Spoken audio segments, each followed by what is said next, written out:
Hello again, Struck. Today I'm bringing you another Ruined King League of Legends video, and this one is the skills showcase for Yasuo. Yasuo is probably the most critical out of all the characters, and he can become a crit monster, and he can also turn the whole team into a team of crit monsters if you build them the right way. You get to play him very early in the story, and until you unlock another damage dealer to replace him, I'm pretty sure most people would really like using Yasuo in their loadout.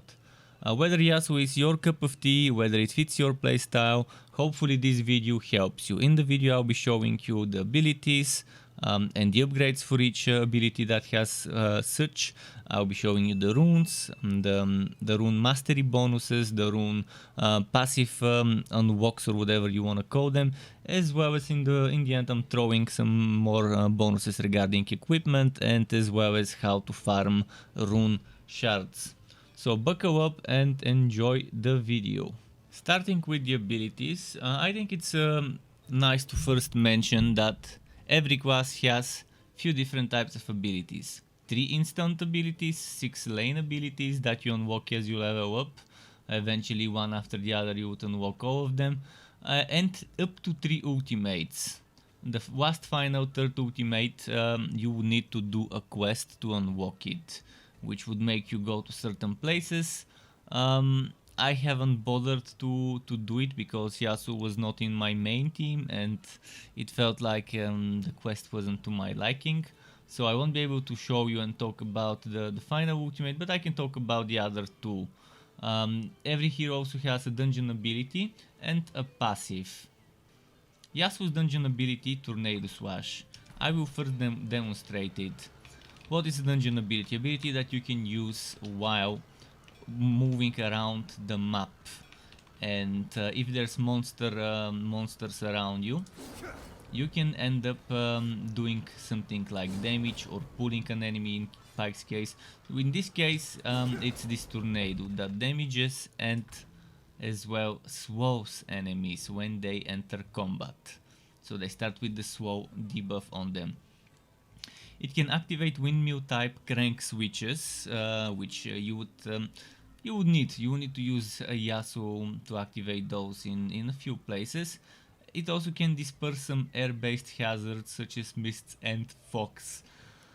Now he also has wind power as a passive. Yasuo can use Tornado Slash to activate wind powered mechanisms and dissipate mist-based hazards, which again, it's already written in the Tornado Slash description, so it's kind of unnecessary to write it here, but okay. Next, moving on to the passive. The way I've built Yasuo with this passive is BBA. I will remove the bonuses so you can see the default stuff. Way of the Wanderer increases crit chance by 10%. Crit damage, however, is reduced by 20%. Builds a stack of woe after each critical hit, stacking 5 times. When taking damage, consumes the stacks to grant a damage shield, absorbing 458 damage per stack of woe consumed, so up to 5 times this damage. I'm not sure whether this shield damage scales of something, but you can increase it with this passive. Now keep in mind abilities work in such a way that the ones that let you have upgrades have 3 ranks of upgrades: tier 1, tier 2, tier 3. And for each of those tiers you have to select one or the other, either A or B. As you can see, I cannot click on A and then B. The game won't let me. And you need to pick one from tier 1 to be able to pick tier 2 to be able to pick tier 3. And you don't have all of those unlocked right away, so you need to level up to get certain upgrades for certain abilities unlocked. Hopefully this is clear. Now that this is clear, we can explain about the bonuses for this ability.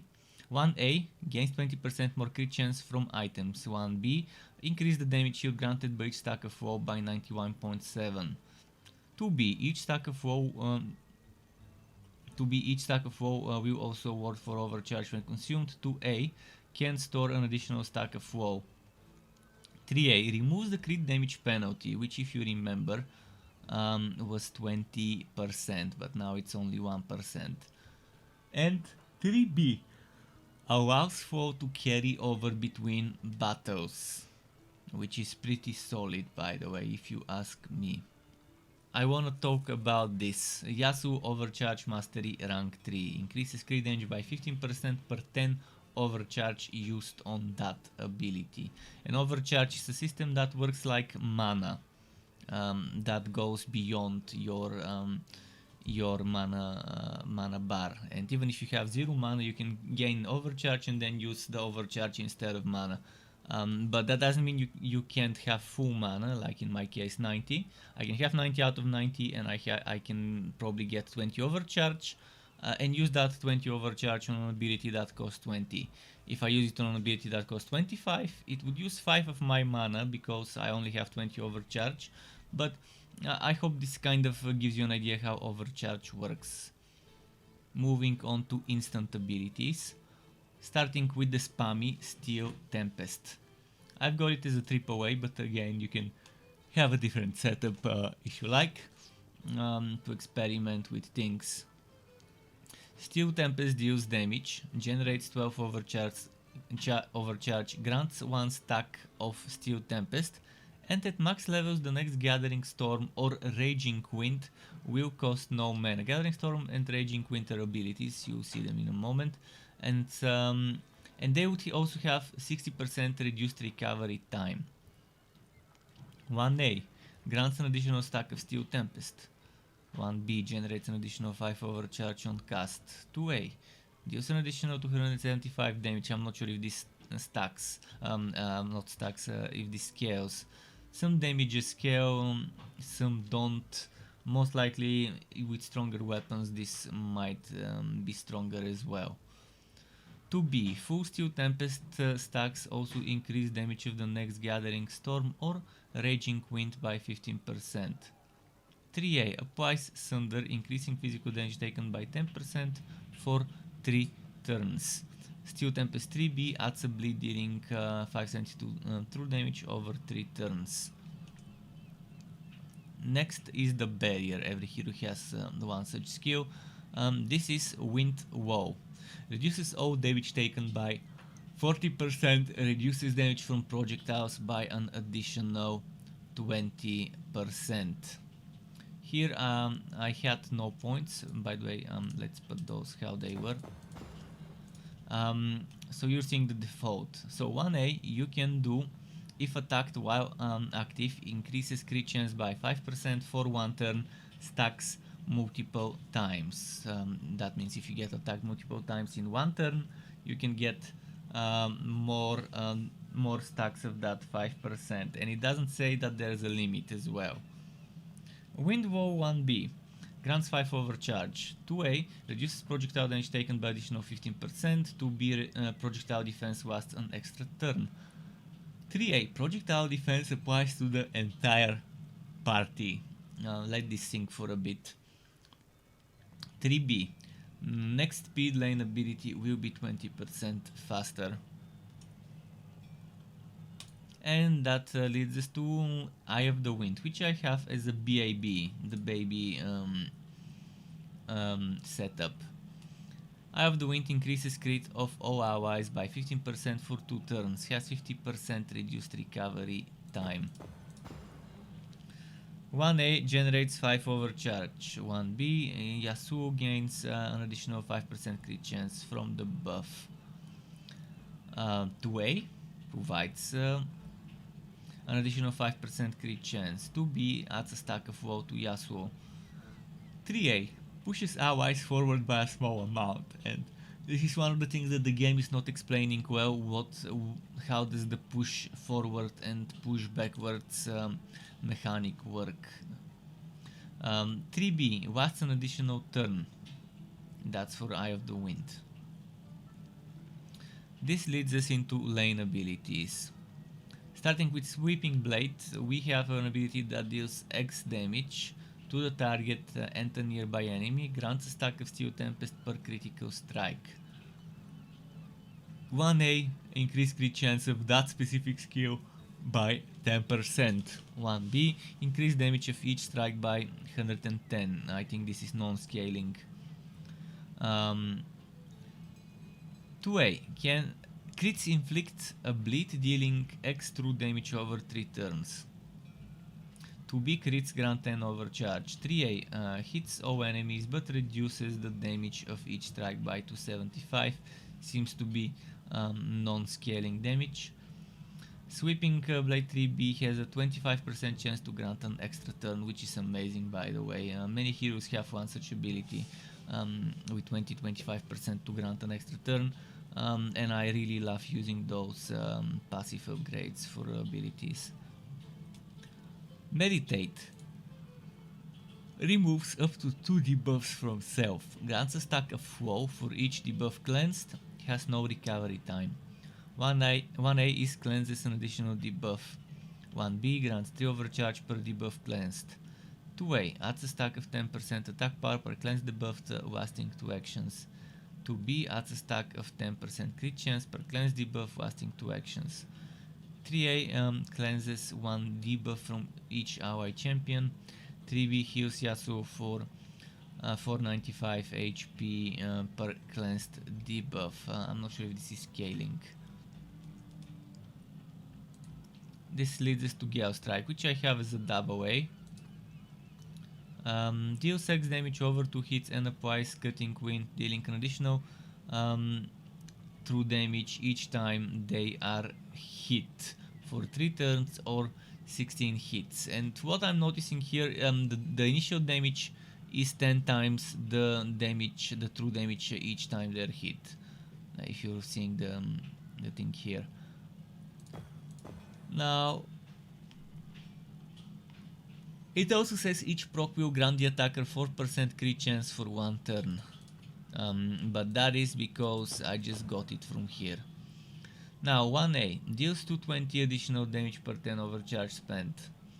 1B, each proc will deal an additional X damage. As I mentioned here, each proc will grant the attacker 4% crit chance for 1 turn, which could be nice if you get to proc more often every turn. 2B, applies Thunder to the target, increases physical damage taken by 10%. 3A reduces recovery time by 50%. 3B, initial strike deals additional X damage. Rising Wind, I really like using this ability. You'll see in a moment. I have it as a BAA. Deals X damage over 2 hits, adds max stack of Steel Tempest. He has a 30% chance to grant an extra turn. 1A deals an additional X damage. 1B has an additional 10% chance to give an extra turn. 2A, if the target is bleeding or thunder dealing, it deals X additional damage. 2B deals an additional damage. 3A, Speed Lane adds a bleed dealing X true damage over 3 turns. 3B, casting time reduced by 30%. And I think I had this here. Now, Raging Wind I have as an ABB. Hits 3 times dealing X damage. Gain an additional attack dealing less damage for each critical strike, and that means less than the first damage, but it still does that specific damage for each crit strike. So it's not this much less for each crit strike, it's just additional this much each crit strike. Up to 4 extra attacks total. He has an additional 5% chance to crit. And if I'm correct, it was ABB. 1A, increase crit chance by 10% for Raging Wind. 1B, increase the damage of each strike by 92. 2A. 2A is each crit applies bleed, dealing extra damage over 3 turns, stacks 7 times, which is, it's amazing. Then 2B heals Yasuo for X HP on each crit. Again, either of those two would work nicely if you have a ton of crit chance, and you just trigger those extra strikes. Then 3A, increase crit chance by 20% for Raging Wind. It's amazing here. And then 3B, increase damage of the 7th strike by X damage. So if you don't have much crit chance, I strongly suggest going for 3A. Otherwise 3B. If you have plenty of crit chance from gear and buffs, then this skill is probably one of my favorite Yasuo skills for single target obliteration. Now moving on to the AoE lane ability, Gathering Storm. Deals, first let me remove the BAB. Deals X magic damage to all enemies and pushes them back by a small amount. This is an AoE ability, it's nice, I love using it as well, and early game it really helps using that one. 1A increases crit chance by 10% for Gathering Storm, 1B reduces the mana cost by 40%, would really help you early in the game. 2A applies some Magic Thunder.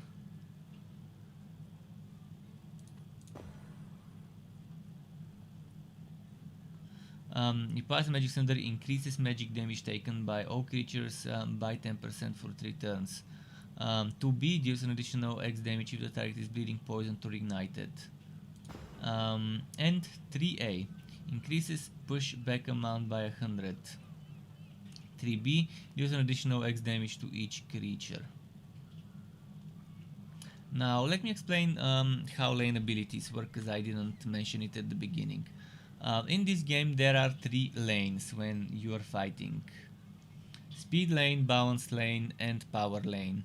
In speed lane, attacks and heals have the least number, so the least amount of damage as well as the least amount of healing, but they are quicker to perform. So who performs first is decided by haste, as well as what lane the ability is in, and whether the ability is fast, very fast, slow, etc. The preparation time. So make sure that you know how to use the lanes. If you don't care much about the damage of an ability and just want it straight away, or straight away ish, use the speed lane. If you don't care when the ability will be cast and you want to squeeze the most amount of damage and or healing, then use the power lane. Sometimes you might want to use the balanced, and there are certain cases where using an ability in a certain lane, like I think was it this one? No, I think it might have been that one that had a case where if you use the ability from a specific lane, it grants an extra effect. This one, for example, it has an extra speed lane effect that adds bleeding if used in the speed lane. Now ultimates. As I mentioned, there's 3. The third one you unlock by completing a quest. The first one, Storm Strike, consumes up to 60 overcharge, dealing 5, let's say X damage plus much less than that additional per 10 overcharge consumed. So if you consume 60 overcharge, it will be this number plus 6 times the following number. Solid ability, ultimates, keep in mind they have ultimate energy cost. This one costs 100, this one costs 175, the next one is 225. I can't show you that one though, because it's not unlocked on my end. Last Breath. Deals X damage to all enemies over 4 hits and buffs, crits damage for 40% for the next 2 turns. Grants maximum stacks of flow. Here we are at the rune screen. Before I delve into the in-depth part of it, I'm gonna tell you what we see on this screen. First of all, every hero has 2 masteries. Yasuo has Way of the Wind and Way of the Blade. Each one of those has 8 passive bonuses, unlocks, whatever you wanna call it, and unlike the abilities where you have A and B, and you need to pick one to unlock the next one for picking, and you can only pick either A or B in the abilities. Here you can put whatever order however you want. See, here I have the rank 4 without getting the rank 2 or 3. And here I have 2 rank 3s. So as long as you have the points, the rune shards, and more about how to farm rune shards closer to the end of the video. As long as you have enough rune shards, I think the limit is 30. It could be more, it could be less, but it's definitely at least 24 that you can get, maybe 25. As long as you have those, you can unlock the bonuses. So mix and match, so you can get the mastery perks unlocked. And speaking of mastery perks, let's start with Way of the Blade. Talk about the Way of the Blade passives and then move on. At 3 invested rune shards, you get attack power mastery, which is 3% attack power. At 6 total invested shards, which means you get the one from here as well as the one from there. It's not like you get this or that one, keep that in mind, you get everything that's unlocked on either end as long as it's invested. So this one gives you 8% damage, crit damage. This one at 9 invested shards gives you chance to add a boon to the initiative bar that increases crit chance by 20% of champions in the region for 1 turn. At 12 it gives you increased attack power by 30% when health is above 70 or maximum 70% of maximum.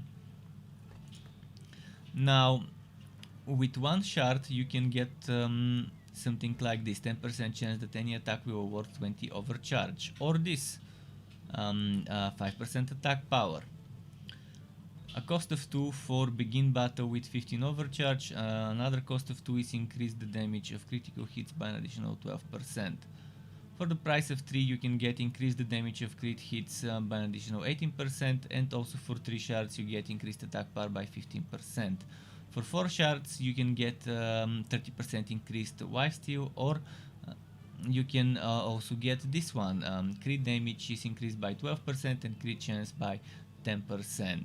Again, you don't have to pick one or the other, you can pick both as long as you have the rune shards. The other mastery, as I mentioned, Way of the Wind. For an investment of 3, 3% crit chance. Investment of 6, unlocking 6% haste as well. With 9, this grants you chance to add a boon of on the initiative bar that increases haste by 10% of the champions in the region for the rest of the battle, stacks 3 times. And then investment of 12, we also unlock increase attack power by 4% on a crit, stacks 6 times, lasts the entire battle. Very good on boss fights, and that's just a ton of attack power, 6 times 4. Now for a price of 1 you can get 5% crit chance and as well as 5% haste, separately obviously, but you can combine them. 10 crit chance costs 2, can carry up to 20 overcharge from one battle to the next, costs 2. For a cost of 3, 15% haste increase. For a cost of 3 as well, increases crit chance by 3% each time Yasuo attacks, stacks 8 times, lasts the entire battle. And this, by the way, you can stack with that other one here, that gives you attack power, so pretty cool. Then cost of 4, 20% crit chance. Cost of 4 also can give you 20% power, and considering that there's 20% crit chance here and 10% here, that's 30, and this 5, that's 35% crit chance. And then this one also 10. you get 45 just out of nowhere. Considering this 3, that's 38, and it's a ton, and it's just amazing how much crit chance Yasuo gets. He's the real crit monster of this game. Now let's show you how to get rune shards. There are 3 ways of getting the shards. One of them is by leveling up. Every X levels grants a rune shard. I don't remember exactly when, whether it's every 3 or 4 levels, but eventually you will be earning shards bit by bit. And right now I have 15 shards at level 30, which is the limit, which I guess how it is, every 2 levels a shard. Another way is the journal. Before talking about the journal, I need to open the map to show you what a war object is. War objects are things you can find in maps, and each map will tell you whether how many you have found and whether that's all of them. If it's like this map, that means there's something secret hidden, and that's why it doesn't know the exact number. So this is a war object. It looks like a book. Once you've completed it and collected it, it will give you the check mark tick. And collected stuff goes over here in the journal under browse rewards, journal rewards. Every war object is 10 points. As you keep earning, the points keep growing, and you can just claim rewards at certain thresholds reached. For Yasuo, that's 150, 310 and 880 points. Every hero has 3 of those to claim, which equals 3 Rune Shards. Once you collect the tome, you go to your inventory. You go under treasure, and it will be here. You select the tome, you click E or whatever the button on the controller, if you're playing on a controller, is, and you use it. And that will grant you 1 shard per tome. Now, it's good to know that the method that I think is best to farm for shards is fishing. Fishing to farm for fish chunks, and for artifacts that come from fishing. Sometimes you get lucky and you find a treasure that contains an artifact. When you're done, you exchange your fish via trade fish at the fishmonger, which is over here. This is Docks Harbor over here. The other place where you exchange stuff is over here. Again, Docks Harbor. Over here, this door, and this leads to over there, the Watertight Market. And this is one of a few places where you have Black Marks Trader, but this is the only one that sells you, at least the only one that I found, that sells you those tomes. 1 tome costs 20 Black Marks, and the game offers you 20 of those, and as you buy them, the amount of ones you can buy decreases. But the strange thing is, sometimes I would buy a few and then come back later after doing a few quests, and it will be back to 20 in stock. So 1 tome for any hero is 20 Black Marks. And in here you can trade in artifacts. As I mentioned, you can find artifacts that cost 4, 5, 10, 12, etc. Black Marks per artifact traded. As for the fish, I already showed you. All of those things, including artifacts and fish chunks, go under treasure. And for example, those fish chunks here, 10 of those you can exchange for 1 Black Mark artifact. 5 of those for 4. 5 of those for 2. 20 of those for 1, 5 of those for 2, 10 of those for 1, 5 of those for 1, 5 of those for 8, and so on. So collect fish, farm fish, it's the best way to max out your Rune Shards. Find fishing holes, there are a few. The first one you find is over here, I think. Eventually you would unlock some in the ocean, by the way. Not just in various places around the first map, but in the second map as well as here. There is Calm Waters, here there's Angler's Envy, and here there's Kraken's Maw. So those are nice, and once you clear out the fishing spot completely, you can travel a little, come back, and it will be refilled with fish. Hopefully this is clear enough. Now a few words about the class specific items for Yasuo. Yasuo uses blades, katanas, kind of samurai blades. And every class, by the way, has a quest for a legendary weapon. Yasuo's one is called Storm Razor, and that's his special ability. Each hit grants a Storm Razor charge. At 10 charges, we unleash a bolt of lightning, dealing X true damage. Mind you, it says each hit, not each attack. One attack can have multiple hits, sometimes up to 7 hits for some of his attacks. So keep that in mind when thinking of Storm Razor.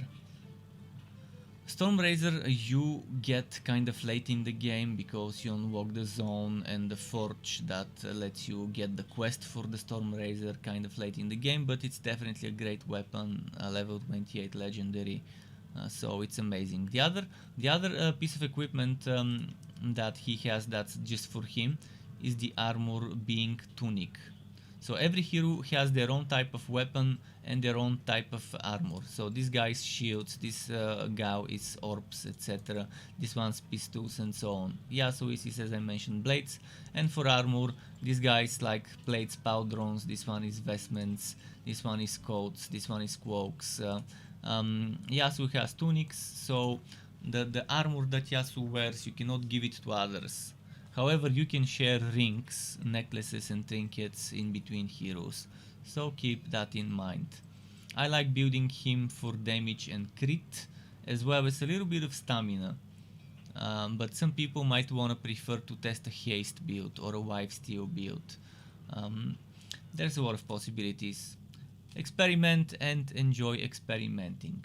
You can subscribe to my channel if you want to get notified for upvotes like this one, others such as first impressions / reviews, build videos, upcoming game videos and other types of news and guides.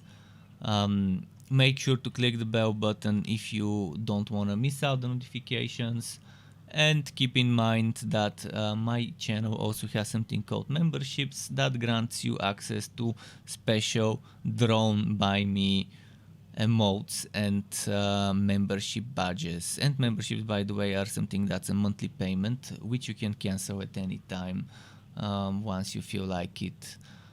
Another thing to know about memberships is I offer optionally to members who ask me to some hints, some tutorials regarding the basics of Photoshop, Adobe Premiere and Adobe After Effects.